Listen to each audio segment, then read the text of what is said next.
Hello, my amazing friend. Welcome to a story that will move your heart and stir your soul. Today we travel back in time to meet a man whose courage burned brighter than fear. A man who did not whisper for justice, but shouted it with every breath of his life. In a world chained by cruelty, he chose to stand when silence was safer. His name would become a spark that lit the fire of revolution. His mission was dangerous, daring, and unforgettable. This is the powerful, emotional journey of John Brown, a man who gave everything to break the chains of slavery. John Brown was born in 1800 in the small town of Torrington, Connecticut. His family lived simply, with no wealth, no power, only strong beliefs and a strict devotion to faith. From the earliest days of his childhood, John was taught to fear God, love truth, and hate injustice. His father, Owen Brown, was a man of deep morality who believed that slavery was not just wrong. It was a sin against humanity and heaven alike. When John was just a young boy, he witnessed something that would shape the entire course of his life. While traveling with his father, he saw a black child, just about his age, being beaten by a white man. The child was tied up. He could not escape. No one stopped the cruelty. That night, John could not sleep. He looked into his father's eyes and said, "That boy was just like me. I will fight this evil for as long as I live." That moment never left his heart, not for a single day. As he grew, John tried to live a quiet, hard-working life. He married young, had a family, and worked as a farmer and tanner. But life was never easy. He failed in business more than once. He lost his first wife and some of his children to illness. His days were filled with struggle, but his soul was filled with fire. That fire burned stronger every time he saw injustice in the world. And in 19th century America, injustice was everywhere. Slavery was legal in the South. Families were bought and sold. People were whipped, chained, and worked to death. The land of liberty was soaked in the pain of those who had none. And while many turned their faces away, John Brown refused to look away. He believed in action, not words. He began helping escaped slaves through the Underground Railroad, opening his home as a safe house. He gave them food, shelter, and hope. He taught his children that freedom was not just a gift, it was a right. And when the Fugitive Slave Act passed in 1850, forcing even free states to return escaped slaves to their owners, John became furious. He saw it as the nation's betrayal of everything it claimed to stand for. That's when John Brown decided it was time to fight. In 1855, he went to Kansas, a new territory that would decide by vote whether it would be a free state or a slave state. Both sides rushed settlers in, and soon Kansas turned into a battleground. Violence broke out. Homes were burned, men were killed. Newspapers began calling it Bleeding Kansas. And in the middle of it all stood John Brown. He arrived with weapons, his sons, and a heart full of resolve.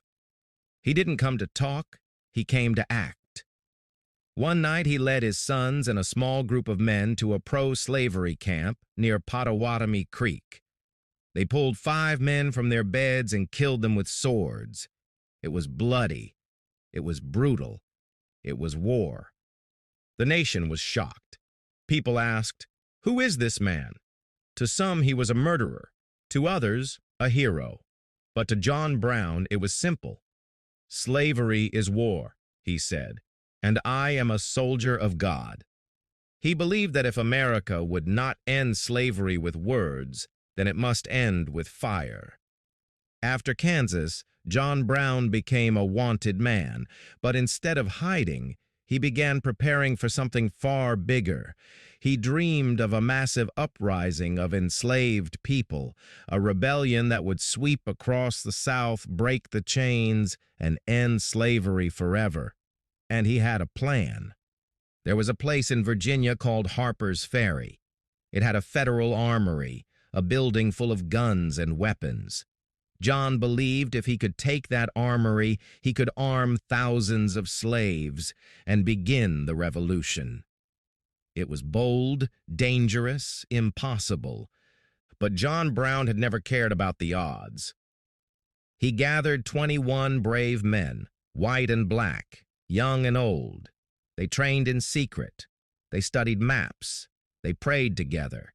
And on the night of October 16, 1859, they made their move. They cut the telegraph lines. They captured the armory. They took hostages. For one night, the plan seemed to be working. John waited for enslaved men and women to rise and join the cause. But no one came. Instead, the town turned against him. The local militia gathered. Then the U.S. Marines arrived, led by Colonel Robert E. Lee. The small group was surrounded. The fight became desperate. 2 of John's sons were killed, one shot while waving a white flag. John himself was badly wounded, stabbed with a sword, blood soaking through his clothes. The dream had failed. John Brown was captured. He was put on trial for murder, treason, and inciting rebellion. The courtroom was packed. The country watched. But John was calm. With chains around his wrists and pain in his body, he stood and spoke words that shook the walls. I believe that to have interfered on behalf of his despised poor was not wrong, but right. Now, if it is deemed necessary that I should give up my life, I say, let it be done. The jury found him guilty. The sentence was death. While in prison, John wrote letters. He received hundreds. He inspired thousands. Writers like Ralph Waldo Emerson and Henry David Thoreau defended him. Churches held vigils. The North was stirred like never before. On the night before his execution, John Brown wrote, I am now quite certain that the crimes of this guilty land will never be purged away but with blood. Those words would become prophecy. On December 2nd, 1859, John Brown was led to the gallows. Soldiers surrounded the area, fearing rescue or revolt, but no one came. He stood tall, silent, eyes to the sky. The rope was tied, the trap opened, and John Brown was gone. But his story was not. In the South, people celebrated, but in the North, something had changed. His words, his courage, his sacrifice. They lit a fire in the hearts of many. When the Civil War broke out just 16 months later, Union soldiers marched into battle singing, John Brown's body lies a-moldering in the grave, but his soul is marching on. He became a legend, a martyr, a symbol. John Brown's actions remain controversial. Some say he was a terrorist. Others call him a hero. But everyone agrees. He shook the nation. He forced Americans to face the truth. He asked the hardest question, what is freedom worth? He died before slavery ended. But many believe that without John Brown, the fight may never have begun. My amazing friend, what does this teach us? It teaches us that courage is not about winning, but about standing for what's right, even if you stand alone. That sometimes the world needs a voice so bold, so loud, and so clear that it cannot be ignored. John Brown gave everything. For people he didn't know, for justice he couldn't see, for a dream he never lived to witness. But today, we speak his name. And when we do, his soul is still marching on.